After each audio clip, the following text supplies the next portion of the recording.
Freedom is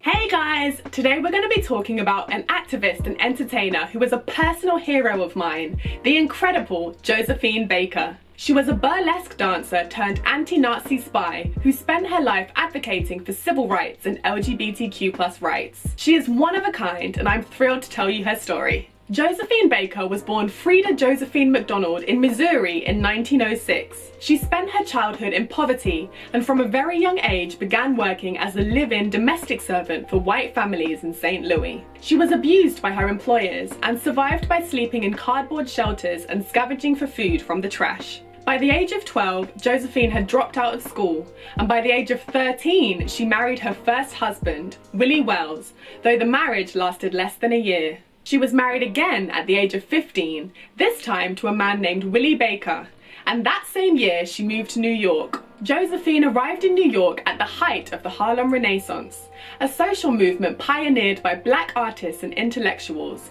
and she made a living performing as a dancer in a chorus line. Josephine was the last in the line, and unlike the other dancers, she deliberately performed in an exaggerated, comical manner, as if she had forgotten the steps. She would then surprise the audience during the encore when she performed the dance again, this time with even more impressive and intricate moves than the other girls.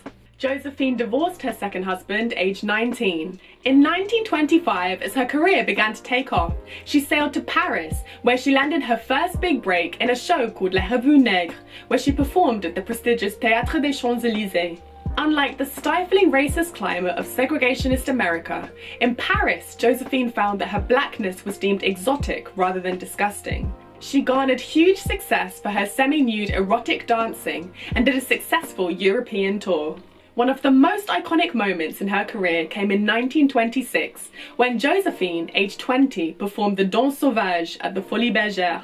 Josephine's costume for this act consisted of a skirt made of a string of artificial bananas. Despite the obvious problematic racist images of a black woman dancing semi-naked in a banana skirt, this look was to become the most iconic of her career.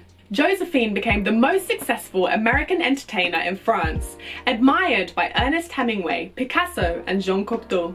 She forayed into acting and singing, starring in several films and releasing her own music, including her highly acclaimed hit, J'ai deux amours. Josephine struggled to achieve the same success in America as she did in France, and Time magazine famously referred to her as a buck-toothed Negro wench. Disheartened, Josephine renounced her American citizenship and became a naturalized French citizen instead. In 1937, she married a third time, this time to a French industrialist called Jean Lion. In 1939, in the midst of the Second World War, France declared war on Germany, which was under the rule of Adolf Hitler and the Nazi Party. Josephine became a French military intelligence agent. As she socialized with officials at embassies and parties, she would gather information about German troop locations and pass it on to French officials. When German forces invaded France, Josephine relocated to her house in the Dordogne, where she housed resistance fighters and supplied them with visas. During her European tours, she collated valuable information which she passed on to Allied forces. Josephine concealed her activities by writing notes in invisible ink on her sheet music and pinning notes inside her underwear. She also travelled to Morocco and Spain, during which time she suffered a miscarriage, one of several in her life, which eventually led to a deterioration in her health. Once she had recovered, she continued to perform for British, French, and American soldiers stationed in North Africa. After the Second World War came to an end, General Charles de Gaulle awarded Josephine the Croix de Guerre and made her a member of the Legion of Honor. She married a fourth and final time to French conductor Jo Bouillon, though this marriage didn't last either. In 1949, Josephine made a comeback and returned to the Folies Bergère, where she had become an instant hit almost 25 years earlier with her banana dance. Her comeback was a huge success, and 2 years later she was invited back to the US, where she performed a sold-out run to rave reviews. Though she successfully campaigned to perform for desegregated audiences in the US, her criticism of venues' racist policies was met with harsh consequences. Her work visa was revoked and she was forced to return to France. It would be almost another 10 years before she was able to enter the US again. In spite of this, Josephine continued to perform all over the world, from London to Havana, well into her 60s. Human rights activism was a huge part of Josephine's life. She repeatedly refused to play to segregated audiences where black people could not attend, despite receiving threats from the KKK. In 1963, she was the only official female speaker at the March on Washington alongside Martin Luther King Jr. LGBTQ+ rights were also close to her heart. Josephine was openly bisexual, and in addition to her 4 marriages, she was known to have had several female lovers, including the blues singer Clara Smith.